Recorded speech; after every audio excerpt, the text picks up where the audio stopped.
Hey, it's Dr. Gurr with another psychological podcast.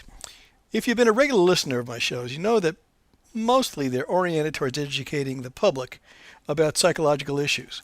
And generally, my shows are about some kind of offbeat but interesting topic that is informative but also helpful.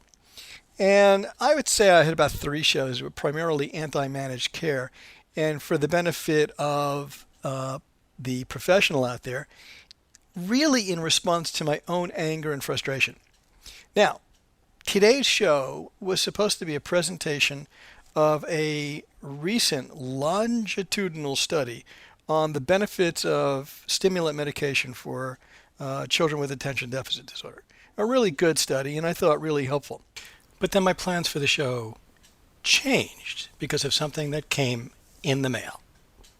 And what that really is a letter from Value Options that came with a certificate. And this was enough to put me over the edge. And so today's show is really about this little letter and the certificate. So I'm going to read the letter to you.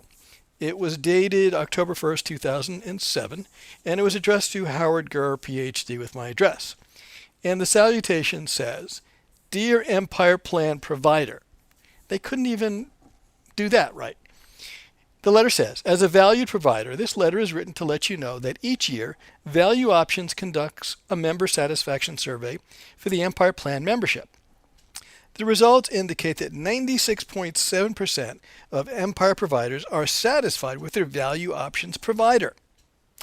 The Empire Plan recognizes that its success is dependent on the hard work and dedication of its providers. The enclosed certificate recognizes your continued commitment to your patients' well-being. Value Options shares your quality of care commitment to our members, and we recognize the importance of the patient-provider relationship in their response to treatment. Thank you for your participation, blah, blah, blah, blah, blah, Director of Provider Relations." Now how in the world did they come up with this little, I don't know, gold star routine to rewarding us for years and years of helpful service to their subscribers? And I have to think, what was it like sitting in that little office when this idea came up? And here is my little daydream about what happened.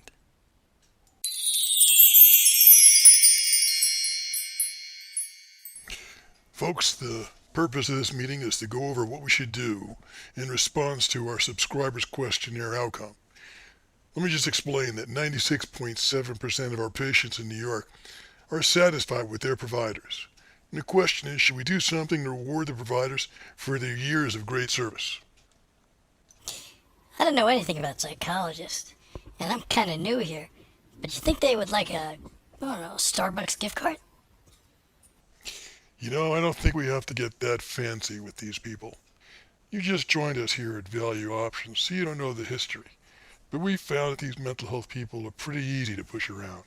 In 1999, we dropped their session fee to $70, and they accepted that. We're paying them less now than we did in 1985, which has been great for business. Now, I think we should just give them a slap on the back and say a big hearty thank you. When I was in school, they kept giving us certificates, and we loved them. How about giving them a certificate that's suitable for framing? Wow, that's a great idea. A little behavior modification, they'll love it. That kind of thinking, you'll go far in this corporation.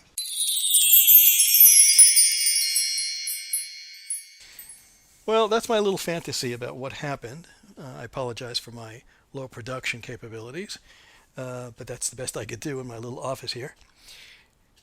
The reason I'm so upset is because to get a certificate is a slap in the face. It's an insult. We've been providing quality care to subscribers, and we get very little back for it. And in fact, the fact that our income has gone down over the years, when managed care income and corporate executive income has gone up and expenses have gone up, is just an insult.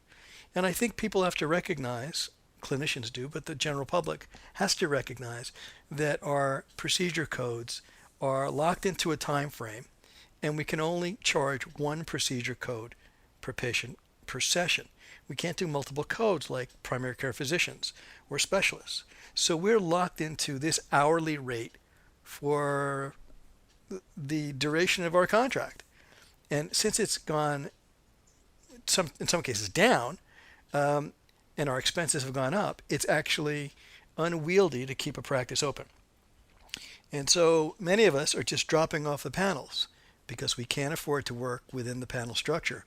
And it's a problem.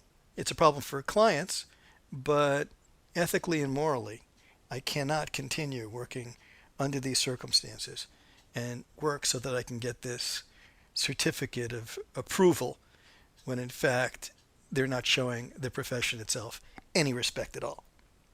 I hope my little podcast was not too painful for the professional clinicians out there, and I hope that the general public learned something about the plight that we're in. So until next time, this has been Dr. Gurr, and you can see more about me at my website at www.drsgurr.com. You've been listening to The Truth Is In, a show that was produced and hosted by Dr. Howard Gurr. You can see more about Dr. Gurr at his website at www.drsgurr.com.